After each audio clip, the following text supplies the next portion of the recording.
دوستو آج کی اس ویڈیو میں ہم حلیمہ سلطان، ارطغرل، ترگت اور اما خائمہ کے دیش کی بات کریں گے۔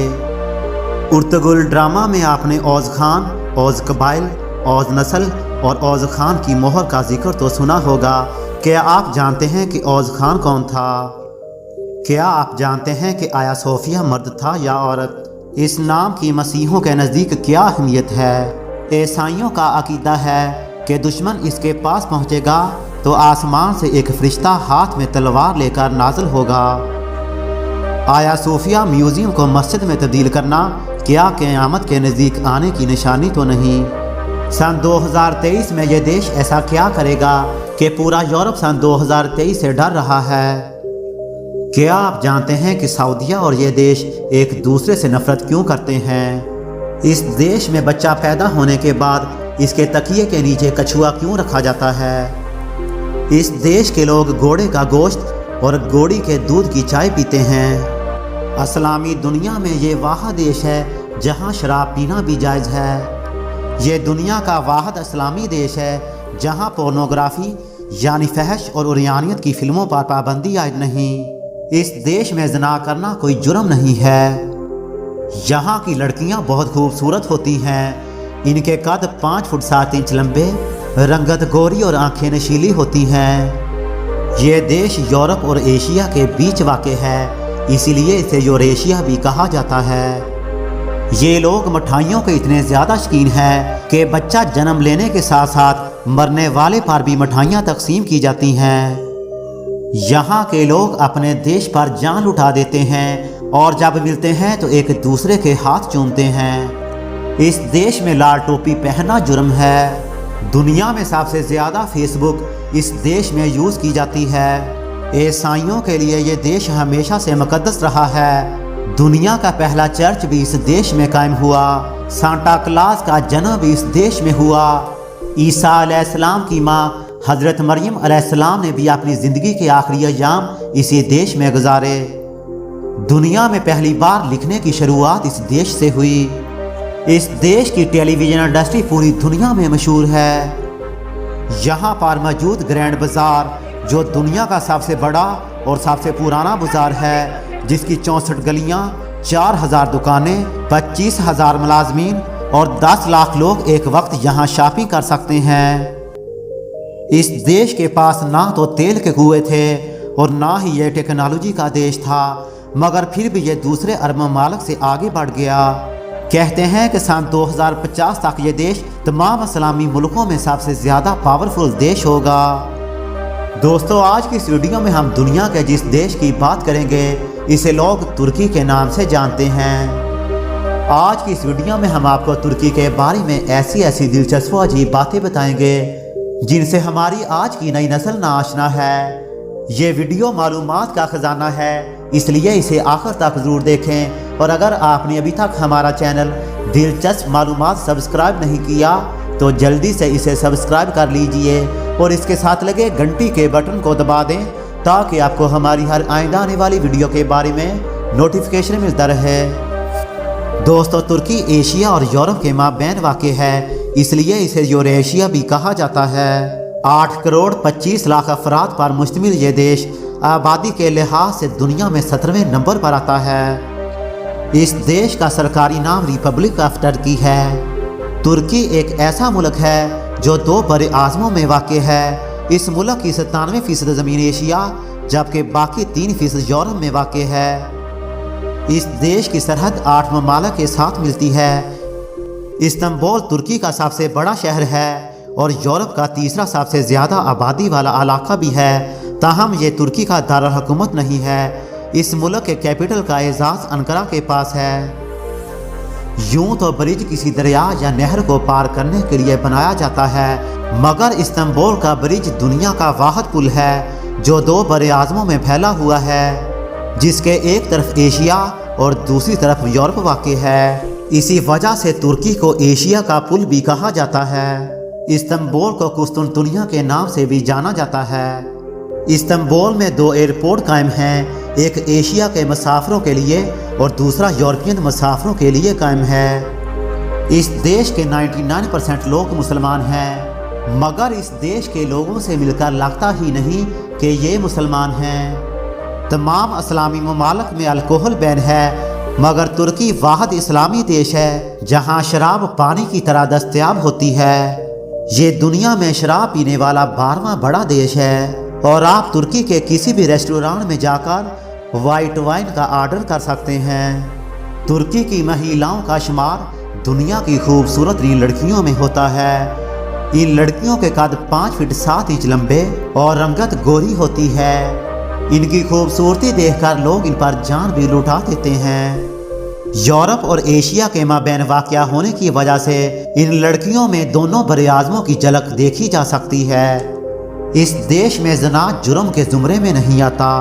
इस देश में पोर्नोग्राफी यानी फहश और उरियानत की फिल्मों पर पाबंदी आयद नहीं। हालांकि ये फिल्में हकाम इस्लाम के ख़िलाफ़ और मुआशरे में कई मुआशरती बीमारियों का बायस बनती हैं। तुर्की में जिनसी तअल्लुक़ कायम करने के लिए और रज़ामंदी ज़ाहिर करने के लिए किसी भी शख्स की उम्र कम से कम 18 साल होना लाजमी है। इस्तांबुल के सिर्फ एक अस्पताल में 5 माह से कम अरसे में 115 हामला लड़कियों का इलाज हुआ। इनमें से 38 लड़कियां जब हामला हुई तो इनकी उम्र 15 साल से भी कम थी, जबकि 77 लड़कियां 18 साल से भी कम उम्र थीं। तुर्की वाहिद इस्लामी देश है जिसने औरतों को सबसे पहले वोट का हक दिया। तुर्किश खवातीन आजकल दफ्तरों, बैंकों, फिल्म इंडस्ट्री, फौज और हर जगह मर्दों के साथ मिलकर शाना बशाना काम कर रही हैं। यूं तो पाकिस्तान और हिंदुस्तान में मिठाइयाँ बहुत ही ज़्यादा पसंद की जाती हैं, मगर ये देश मिठाइयाँ खाने में हमसे भी 2 हाथ आगे है। ये लोग मिठाइयों के इतने ज़्यादा शौकीन हैं कि वो कहते हैं कि हर काम की शुरुआत मीठी चीज़ से की जाए। बच्चा जन्म लेने के साथ साथ मरने वाले पर भी मिठाइयाँ तकसीम की जाती हैं। इन लोगों का मानना है कि खुशी और गम दोनों ऊपर वाले की तरफ से होते हैं, जिसे खुशी के साथ तस्लीम करना चाहिए। बच्चा पैदा हो तो वो इसे नमक वाले पानी से नहलाते हैं। वो समझते हैं कि इससे बच्चे को बीमारियों से शिफा मिलती है और इसे बेबी साल्टिंग का नाम दिया जाता है। ये लोग बच्चे के तकिए के नीचे बिच्छू भी रखते हैं। माना जाता है कि कछुआ बच्चे को हिफाजत देगा, मगर अब ये रिवाज देखने को कम मिलता है। यहाँ की लड़कियाँ 21 साल की उम्र में शादी करती हैं और औसत उम्र 76 साल के लगभग है। तुर्की में कैमल रेसलिंग एक मकबूल खेल है जो नवंबर से मार्च के महीने में खेला जाता है। ये लोग घोड़े का गोश्त और घोड़ी के दूध की चाय पीते हैं, इसलिए ये दुनिया के बहादुर तरीन लोगों में शुमार किए जाते हैं। यहाँ के लोग अपने देश पर जान लुटा देते हैं। ये लोग अपने मुल्क के खिलाफ कोई बात सुनना भी पसंद नहीं करते। इसी वजह से कुछ साल कबल तुर्की में जब फौजी बगावत हुई तो लोग फौजी टैंकों के आगे लेट गए थे। हजरत नूह अलैहिस्सलाम का बेटा याफस मरने लगा तो इसने अपने बेटे तुर्क को अपना जानशीन मुकर्रर किया। तुर्की और सेंट्रल एशिया की तमाम इकवाम तुर्क बिन याफस की नस्ल से हैं। इसी की नस्ल में कारा खान के घर औज खान की वलादत हुई। तारीख में औज खान को बाइज्जत मकाम हासिल है। औज खान पैदा होते ही बोलने लगा था। इसने पैदा होते ही माँ का दूध पीने से इनकार कर दिया और इसने घोड़ी का दूध और गोश्त मांगा था। औज खान जवान हुआ तो ड्रैगन नामा जानवर लोगों को मार कर खा जाता था। तुर्क इस जानवर से बहुत ही ज्यादा खौफजदा थे। औज खान ने एक चाल से इसकी गर्दन भी उड़ा डाली। इसकी कोशिश से तुर्क के बिखरे हुए कबाल भी यकजा हो गए। औज खान के 12 बेटे थे जिनके नाम से 12 कबीले वजूद में आए। इन्हीं में से एक कबीला काई भी कहलाता है। इस कबीले के सरदार उर्तगल गाजी के बेटे उस्मान ने सल्तनत उस्मानिया की बुनियाद रखी। ईसाइयों के लिए तुर्की हमेशा से मुकद्दस मकाम रहा है। दुनिया का पहला चर्च भी तुर्की में बनाया गया जिसे सेंट पीटर का नाम दिया जाता था। सांता क्लास के नाम से तो आप वाकिफ होंगे। सांता क्लास का जन्म भी तुर्की में हुआ। ईसा अलैहिस्सलाम की वालदा हज़रत मरियम अलैहिस्सलाम ने भी अपनी ज़िंदगी के आखिरी अय्याम तुर्की में गुजारे थे। यहाँ पर सेंट मैरी नाम का एक चर्च भी वाक़ है। ईसा अलैहिस्सलाम के आसमान पर उठा लेने के बाद हज़रत मरियम अलैहिस्सलाम तुर्की शिफ्ट हुई और हज़रत मरियम अलैहिस्सलाम का घर आज भी तुर्की में वाक़ है। 360 ईस्वी में लकड़ी का पहला कलीसा यहीं तमीर किया गया اور اس کا نام آیا صوفیہ یا سینٹ صوفیہ رکھا گیا۔ آیا صوفیہ اٹلی کے رہنے والی مومنہ بیوہ نصرانی خاتون تھیں جو مسیحی شہیدہ کے نام سے بھی جانی جاتی ہیں۔ صوفیہ اور اس کی 3 بیٹیوں کو رومی بادشاہ نے رومی دیوی کو سجدہ کرنے کا حکم دیا تھا۔ صوفیہ نے شرک سے انکار کر دیا اور حضرت عیسیٰ علیہ السلام کے رب پر ایمان لانے کا اعلان کیا۔ اسی پیدائش میں اس کی ساری فیملی اور اسے اذیتیں دے کر شہید کر دیا گیا۔ یہ چرچ اسی مومنہ شہیدہ کے نام سے تعبیر کیا گیا۔ ترکی کے شہر استنبول کے جس میوزیم آیا صوفیہ کو حال ہی میں ملک کے صدر طیب اردگان نے مسجد میں تبدیل کر دیا، اس کے عین سامنے سن 1818 میں سعودی عرب کے شاہ عبداللہ بن سعود کا سر قلم کیا گیا تھا۔ سلطنت عثمانیہ کے فوجی شاہ عبداللہ بن سعود اور وہابی امام کو ایک زنجیر میں جکڑ کر استنبول لائے تھے۔ جب عبداللہ کا سر قلم کیا جا رہا تھا تو ایک بڑا ہجوم آیا صوفیہ کے باہر جشن منا رہا تھا۔ آیا صوفیہ کے باہر عبداللہ کی سربریدہ لاش کو 3 دن تک رکھا گیا تھا۔ سعودی عرب ترکی کے ساتھ اپنی یہ ہولناک تاریخ کو شاید ہی کبھی بھول پائے گا۔ وہ کہتے ہیں کہ عثمانی ہمیشہ سعودیوں کو ایک بدتمیز قبیلہ سمجھتے تھے، اگرچہ سعودی عرب میں مکہ اور مدینہ موجود تھے اور یہ دونوں سلطنتیں عثمانیوں کے ماتحت بھی رہے ہیں، لیکن کسی بھی ترک سلطان نے کبھی حج نہیں کیا۔ سعودی عرب کے موجودہ حکمران 84 سالہ شاہ سلمان اور 34 سالہ ولی عہد شہزادہ محمد بن سلیمان عبداللہ بن سعود کے ہی خاندان سے تعلق رکھتے ہیں، جن کا آیا صوفیہ کے سامنے سر قلم کیا گیا تھا۔ اسی وجہ سے سعودی اور ترکی کے لوگ ایک دوسرے سے نفرت کرتے ہیں۔ سلطنت عثمانیہ جو سوویت یونین سے بھی بڑی تھی، یہ 22 ملین مربع کلومیٹر پر پھیلی ہوئی تھی۔ اگر سلطنت عثمانیہ 200 سال اور زندہ رہتی تو آج پوری دنیا میں ترکی کا جھنڈا لہرا رہا ہوتا۔ زوال کے ساتھ ہی سلطنت عثمانیہ ٹوٹ کر بکھر گئی۔ سلطنت عثمانیہ ٹوٹی تو 40 دیش وجود میں آئے، جن میں سے ترکی بھی ایک ہے۔ ترکی کی تاریخ میں سلطان محمد فاتح کا ذکر ضروری ہے، جس کی مثال دنیا میں نہیں ملتی۔ سلطان محمد فاتح نے حدیث رکھی تھی کہ حضرت محمد صلی اللہ علیہ وآلہ وسلم کا فرمان ہے کہ جو شخص قسطنطنیہ کو فتح کرے گا وہ جنتی ہوگا۔ یہ شہر 2 سمندر کے درمیان ایک پہاڑی پر واقع تھا۔ یہاں تک پہنچنے کا صرف ایک ہی پانی کا راستہ تھا۔ ان لوگوں نے اس راستے کے پانی میں زنجیر بچھا رکھی تھی۔ جب کوئی جہاز حملہ آور ہوتا تو زنجیر کھینچ لی جاتی اور پانی میں آتش گیر مادہ ڈال کر آگ لگا دیتے، جس کے نتیجے میں جہاز جل کر راکھ ہو جاتا تھا۔ سلطان محمد فاتح نے نہایت کامیاب حکمت عملی استعمال کی۔ سلطان محمد فاتح نے 1453 کو قسطنطنیہ کو فتح کر لیا۔ 24 جولائی 1923 کو معاہدہ لوزان قائم ہوا۔ یہ وہی معاہدہ تھا جس نے ترکی کو باندھ کر رکھ دیا۔ مغربی ممالک کی یہ مسلمانوں کے خلاف ایک سازش تھی جو کامیاب ہو گئی۔ اس معاہدہ کے مطابق ترکی آئندہ 100 سال تک اپنی معدنیات اور تیل کی پیداوار نہیں کرے گا اور مزید تیل کے کنویں بھی نہیں کھودے گا، اور ترکی کی بندرگاہ پر بھی اس کا قبضہ نہیں ہوگا۔ دن رات گزرتے گئے اور اب وہ معاہدہ اپنی تکمیل کے آخری مراحل میں آتا جا رہا ہے۔ سال 2023 میں یہ معاہدہ ختم ہو جائے گا اور ترکی ایک بار پھر سلطنت عثمانیہ کو قائم کرے گا۔ جیسے جیسے سال 2023 قریب آ رہا ہے، ویسٹرن کنٹریز کی بنیادیں بھی ہل رہی ہیں۔ سال 2023 میں جب سلطنت عثمانیہ دوبارہ قائم ہوئے گی تو اس کی باغ دوڑ ترکی کے موجودہ وزیر اعظم طیب اردگان سنبھالیں گے۔ برما کا مسئلہ ہو یا کشمیر کا مسئلہ، سب سے پہلے جو آواز بلند ہوتی ہے وہ طیب اردگان کی ہے۔ صدر ٹرمپ نے جب پاکستان کے خلاف بات کی تو سب سے پہلے طیب اردگان نے ہی پاکستان کا ساتھ دیا تھا۔ طیب اردگان کہتے ہیں کہ جب تک شیخ خود اپنی تاریخ لکھنا شروع نہیں کرے گا تب تک اس کے شکاری ہیرو بنائے جاتے رہیں گے۔ سن 2003 میں پہلی مرتبہ ترکی کے وزیر اعظم بننے کے بعد طیب اردگان نے نیو یارک ٹائم کو دیے گئے ایک انٹرویو میں کہا تھا، میں کچھ بھی ہونے سے پہلے مسلمان ہوں اور بحیثیت مسلمان میں اپنے مذہب پر عمل کرتا ہوں اور یہ میرا فرض ہے اور میں اپنے اس فرض اور ذمہ داری کو پورا کرنے کی کوشش کرتا رہوں گا۔ उर्दगान ने अपनी बेटियों को तालीम हासिल करने के लिए इंडियाना यूनिवर्सिटी में भेजा, क्योंकि वहाँ वो हजाब पहन सकती थी। तैयब उर्दगान इस्लामी अलामतों से वाकिफ़ हैं। इनकी अहलिया हजाब पहनती हैं। तुर्की में हजाब ममनू था, लड़कियां हजाब के साथ यूनिवर्सिटी नहीं जा सकती थी। तैयब उर्दगान को लगता है कि आलम इस्लाम की क़यादत करना तुर्की का तारीखी हक है। दूसरी जानब सऊदी अरब का नाम आता है। इनका कहना है कि इस्लामी मुक़द्दस मकामात मक्का और मदीना सऊदी अरब के पास हैं और हर साल पूरी दुनिया से 20 लाख से ज़्यादा मुसलमान हज और उम्रा की गर्ज से सऊदी अरब आते हैं। ऐसी सूरत हाल में सिर्फ सऊदी अरब ही आलम इस्लाम की बागडोर संभाल सकता है। तीसरा खिलाड़ी ईरान है, जहां शिया मुसलमान हैं।